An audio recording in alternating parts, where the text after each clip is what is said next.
ધોરણ 6 સ્વાધ્યાય 12.1 પ્રશ્ન નંબર 4 હમીદ અને અખ્તર અનુક્રમે ને અંગ્રેજીમાં રિસ્પેક્ટિવલી કહેવામાં આવે છે.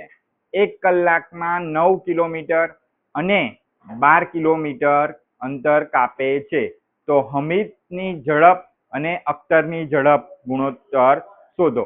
એટલે બંને હમીદ 1 કલાકમાં કેટલા કિલોમીટર કાપે છે? 9 કિલોમીટર. અને અખ્તર કેટલા કાપે છે? 12 કિલોમીટર. તો બંનેની ઝડપનો આપણે શું કરવાનો છે? ગુણોત્તર શોધવાનો છે. તો પહેલા આપણે લખી દઈએ કે ભાઈ હમીદની ઝડપ કેટલી છે? હમીદની ઝડપ તો 9 કિલોમીટર પ્રતિ કલાક. કેમ પ્રતિ કલાક? કેમ કે 1 કલાક આપેલું છે ને એટલે. એ જ રીતે અખ્તરની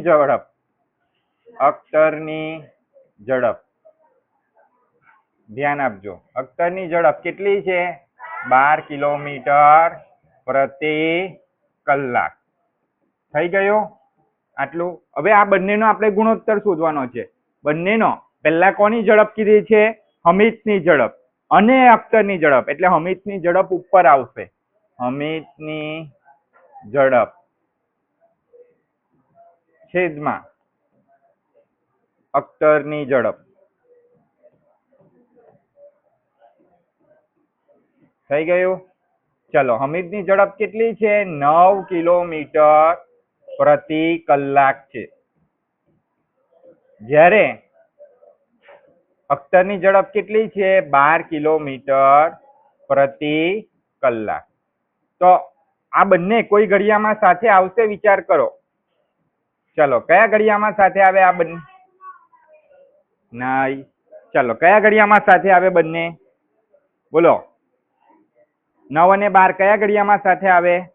હા બોલો ઋતિક. સરસ. 3 તરી 9 ને 3 ચોકો 12. 3 તરી 9 ને 3 ચોકો 12. તો આ બંનેમાં શું કેન્સલ થાય છે? 3 અને 3 કેન્સલ થાય છે.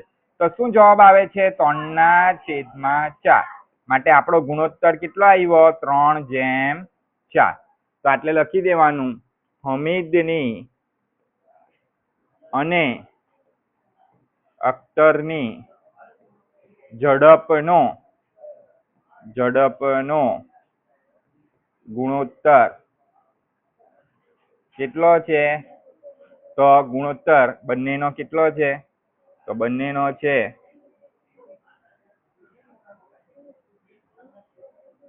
ઝડપનો ગુણોત્તર 3/4 છે. એટલે 3/4 છે. થઈ ગયું? આ આપણો પહેલો દાખલો થઈ ગયો. બરાબર.